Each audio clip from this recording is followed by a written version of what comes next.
Dari surat beracun yang nyaris membunuh pemimpin dunia hingga seorang pembunuh berpayung di jalanan London. Semua ini terkait dengan satu racun mematikan dari sebuah biji tanaman biasa. Bagaimana mungkin sesuatu yang tampak sepele bisa mengubah sejarah dengan cara yang mengerikan?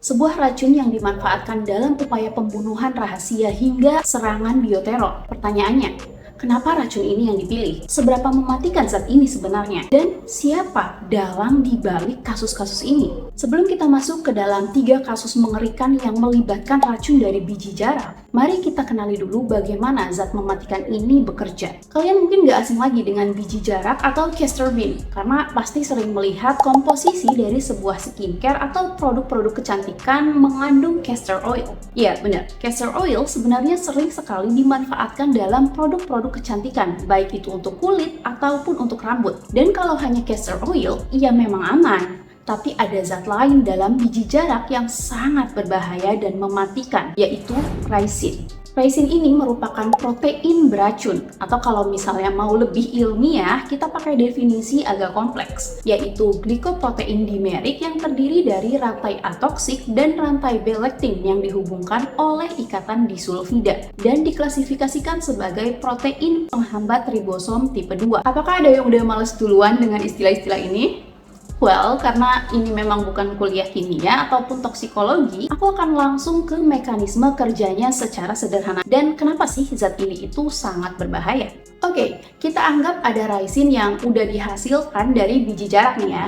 Nah, ketika si ricin ini masuk ke dalam tubuh, baik itu melalui udara, makanan, ataupun suntikan, ricin ini akan mencari sel tubuh untuk menempel dengan memanfaatkan rantai B yang dimilikinya, yang tadi udah aku sebutin ya. Setelah menempel, ricin dibawa masuk ke dalam sel. Ia bergerak ke pusat produksi sel, yaitu ribosom, bagian sel yang bertugas membuat protein penting untuk bertahan hidup. Nah, selain rantai B tadi, ricin juga kan punya rantai A tadi ya, yang udah aku sebutin juga.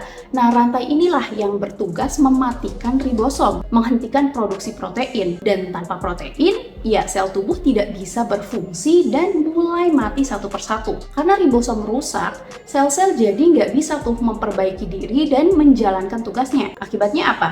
Ya, tubuh mulai mengalami kegagalan organ dong, terutama pada hati, ginjal, dan sistem saraf. Gejalanya bisa berupa mual, muntah, sesak nafas, kejang, hingga gagal ginjal. Yang lebih mengerikan lagi, selain racun ini tidak meninggalkan jejak ya, racun ini tidak ada penawarnya, atau tidak ada antidot spesifik yang bisa menangkal racun ini. Jadi pengobatan yang dilakukan ya cuma berdasarkan simptomnya aja. Nah, sekarang mari kita masuk ke 3 kasus mengerikan yang melibatkan racun biji jarak atau ricin. Kasus pertama yang mungkin sudah banyak orang tahu ya, karena sempat disebutkan juga dalam sebuah serial Netflix terkenal Breaking Bad, yaitu pembunuhan Georgi Markov. London, 7 September 1978. Seorang pria bernama Georgi Markov berjalan di atas jembatan Waterloo, melewati keramaian kota. Udara sore terasa dingin, angin bertiup pelan. Tiba-tiba ia merasakan tusukan kecil di kakinya, seperti gigitan serangga. Saat menoleh, ia melihat seorang pria dengan payung hitam berjalan menjauh.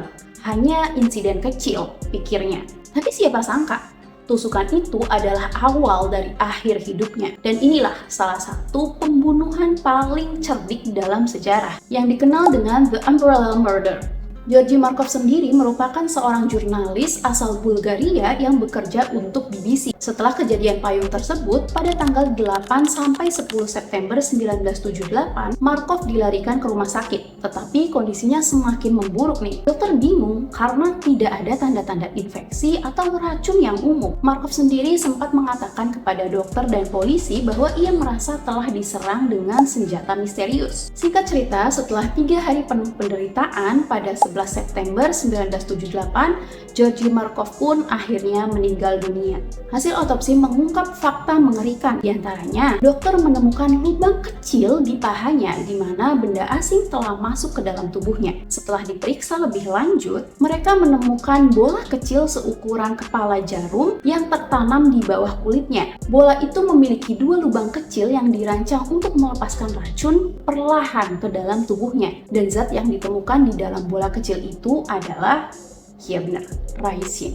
Pertanyaan selanjutnya, siapa pelaku pembunuhan tersebut? Markov yang dikenal sebagai kritikus vokal terhadap rezim komunis Bulgaria sering mengungkap kebobrokan pemerintah dalam siaran BBC, sehingga Badan Intelijen Bulgaria yang dibantu oleh KGB atau semacam CIA-nya Uni Soviet pada saat itu ya, merencanakan pembunuhannya. Ya meskipun ini adalah pembunuhan yang hampir sempurna ya, investigasi yang dilakukan bertahun-tahun nyatanya berhasil membongkar keterlibatan agen rahasia Bulgaria dan KGB dalam kejahatan ini. Next, kita ke kasus selanjutnya, yaitu surat ricin untuk Barack Obama. Pada pertengahan April 2013, Amerika Serikat sedang dalam situasi tegang akibat insiden bom di Boston Marathon. Di tengah kekhawatiran ini, muncul ancaman lain yang tak kalah mengerikan, yaitu surat-surat yang mengandung racun mematikan ricin dikirimkan kepada pejabat tinggi negara.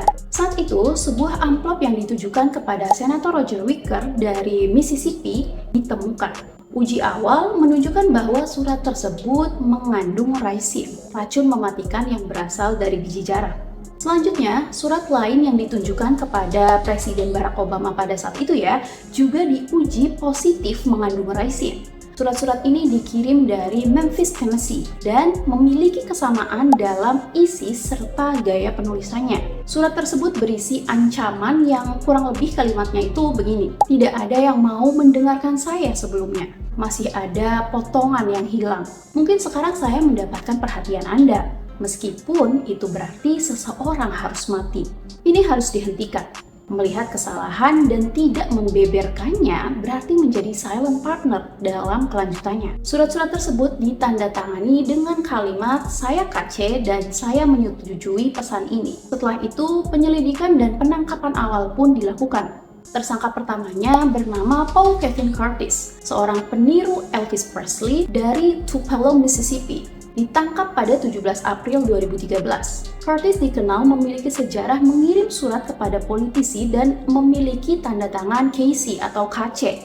Namun, setelah penyelidikan lebih lanjut, tidak ditemukan bukti yang mengaitkan Curtis dengan surat-surat beracun tersebut nih ternyata. Akhirnya, dia pun dibebaskan pada 23 April 2013. Selanjutnya dilakukan penangkapan yang kedua dengan tersangka James Everett Dutschke, seorang instruktur seni bela diri dari Tupelo, Mississippi. Nah, ternyata usut punya usut, Dutschke ini memiliki perseteruan lama dengan Curtis. Penangkapan pun dilakukan pada 27 April 2013. Dutschke ditangkap setelah penyelidikan mengungkap bahwa dia telah mencoba menjebak Curtis dengan mengirim surat-surat beracun tersebut. Jadi ya sebenarnya itu masalahnya antara mereka berdua, antara si Dutschke dan si Curtis. Tapi yang jadi sasaran malah Senator Roger dan Presiden Obama saat itu. Apa yang ada dalam pikiran si Dutschke ini ya? Anyway, akhirnya Dutschke mengaku bersalah dan pada Mei 2014 dijatuhi hukuman 25 tahun penjara. Oh ya, by the way, kisah ini tuh juga diangkat dalam serial dokumenter Netflix ya, yang berjudul The Kings of Tupelo, A Southern Crime Saga, yang dirilis pada Desember 2024. Serial ini mengupas tuntas intrik dan dinamika di balik kasus surat beracun tersebut. Selanjutnya, kasus mengerikan lain lagi-lagi datang dari Presiden Amerika Serikat, yaitu surat ricin untuk Donald Trump. Pada September 2020, di tengah pandemi global ya, Gedung Putih menerima ancaman serius, sebuah surat yang mengandung racun mematikan ricin, ditujukan kepada Presiden Donald Trump langsung. Untungnya ya, surat tersebut itu berhasil dicegat sebelum mencapai Gedung Putih. 2 tes awal mengonfirmasi bahwa surat itu mengandung ricin, racun yang berasal dari biji jarak. Penyelidikan yang dilakukan kemudian mengungkap bahwa surat tersebut itu dikirim dari Kanada, dan yang menjadi tersangka adalah seorang perempuan bernama Pascal Ferrier berusia 56 tahun, warga negara Kanada. Ferrier ditangkap oleh otoritas Amerika Serikat saat mencoba memasuki Amerika dari Kanada melalui perbatasan di Buffalo, New York. Ferrier mengaku mengirim surat tersebut itu sebagai bentuk protes terhadap kebijakan Presiden Trump. Lalu, pada Agustus 2023, Ferrer mengaku bersalah atas pelanggaran Undang-Undang Senjata Biologis terkait pengiriman surat beracun tersebut. Dan akhirnya, Ferrer dijatuhi hukuman hampir 20 tahun penjara oleh pengadilan federal di Texas. Untungnya protokol keamanan Gedung Putih itu bagus ya. Jadi surat-surat yang mengandung ricin tersebut tidak menyebabkan adanya korban. Oke, itu tadi 3 kasus yang melibatkan racun dari biji jarak atau ricin. Jika kalian punya pandangan tentang video ini, silahkan komen di bawah ya. Dan kalau kalian punya ide-ide lain yang menarik untuk dibahas, boleh banget kasih tahu aku. Terima kasih sudah menonton, jangan lupa klik tombol subscribe dan notifikasinya agar kalian tahu kalau misalnya aku bikin video-video baru yang menarik lainnya.